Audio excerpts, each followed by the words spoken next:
네, 안녕하세요. 법 한 숟갈 이원희 변호사입니다. 오늘은 세입자 구하기 프로젝트 마지막 제4탄 임차한 집에서 잘 나가는 법, 보증금 잘 받는 법입니다. 오늘도 법 한 숟갈 들어갑니다.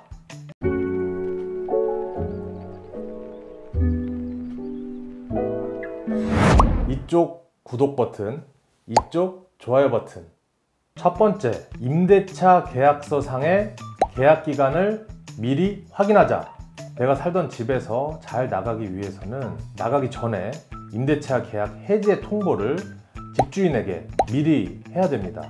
그런데 내가 언제까지 집주인에게 계약 해지 통보를 해야 되는지를 알기 위해서는 먼저 임대차 계약상의 계약 기간을 확인해 봐야겠죠. 임대차 계약상의 계약 기간이 남아있는 상태에서 집을 나가려고 한다면 원칙적으로는 계약 기간이 다 끝날 때까지 보증금을 돌려받지 못할 수 있습니다. 새로운 세입자를 들이기로 계약을 했다면 지금 내가 임대인과 맺었던 임대차 계약은 합의 해지된 것이다 라고 보기 때문에 남은 계약 기간과 상관없이 나가면서 보증금을 받을 수 있고 월세도 새로운 세입자가 들어오기 전까지만 내시면 됩니다.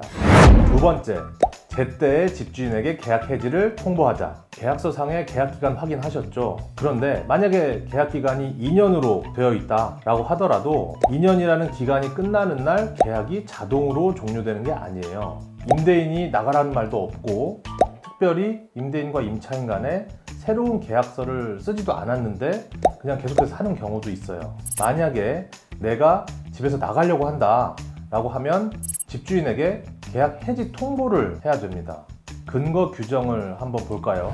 주택임대차보호법 제6조 1항 임대인이 임대차 기간이 끝나기 6개월 전부터 1개월 전까지의 기간에 임차인에게 갱신 거절의 통지를 하지 않거나 계약 조건을 변경하지 아니하면 갱신하지 아니한다는 뜻의 통지를 하지 아니한 경우에는 그 기간이 끝난 때에 전 임대차와 동일한 조건으로 다시 임대차한 것으로 본다.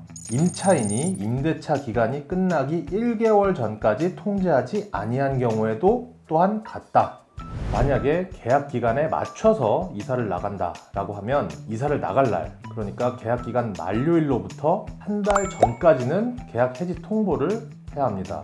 예를 들어서 내 집의 계약 기간이 2018년 4월 1일부터 2020년 3월 31일까지다 라고 했을 때, 그러니까 계약기간 만료일에 한 달 전 2020년 2월 말까지는 집주인에게 계약 해지 통보를 해야지만 내가 원하는 날짜 2020년 3월 31일에 이사를 나갈 수 있게 돼요.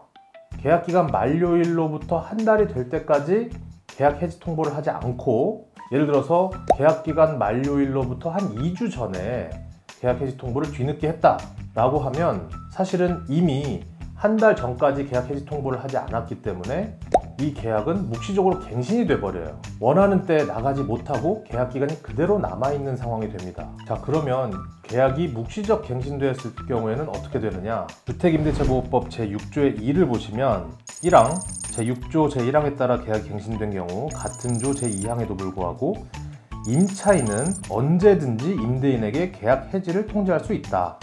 2항 제1항에 따른 해지는 임대인이 그 통지를 받은 날로부터 3개월이 지나면 효력이 발생한다.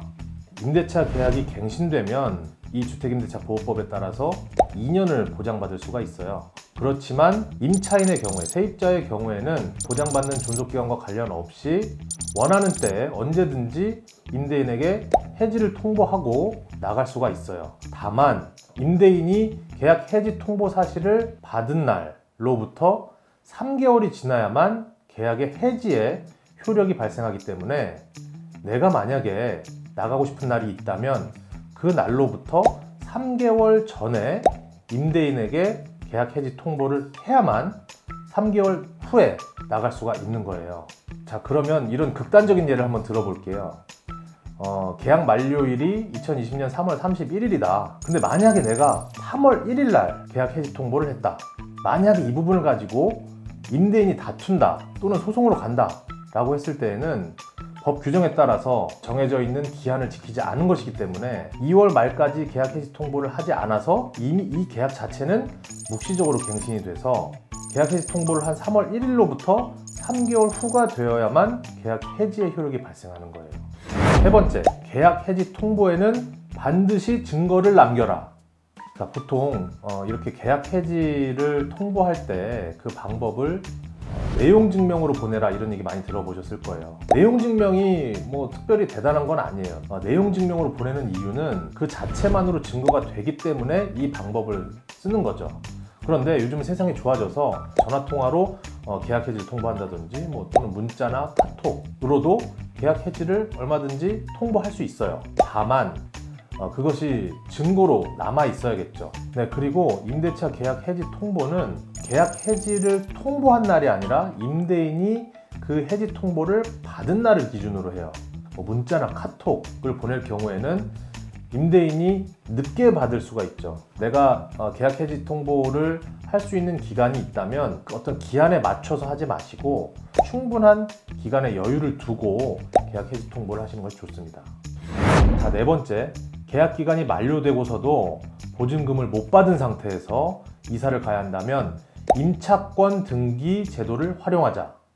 자, 계약 해지 통보도 제때 했고 이삿날도 다가오고 있어요. 이삿날 나가기만 하면 되고 임대인은 나한테 보증금을 주기만 하면 되는 상황이 됐어요. 그래서 집주인한테 이삿날에 보증금 받아야 되니까 미리 준비 좀 해주세요 이렇게 얘기를 했는데 집주인이 지금 당장은 못 주고 나중에 새로운 세입자가 들어오면 그때 보증금 받아서 바로 주겠다.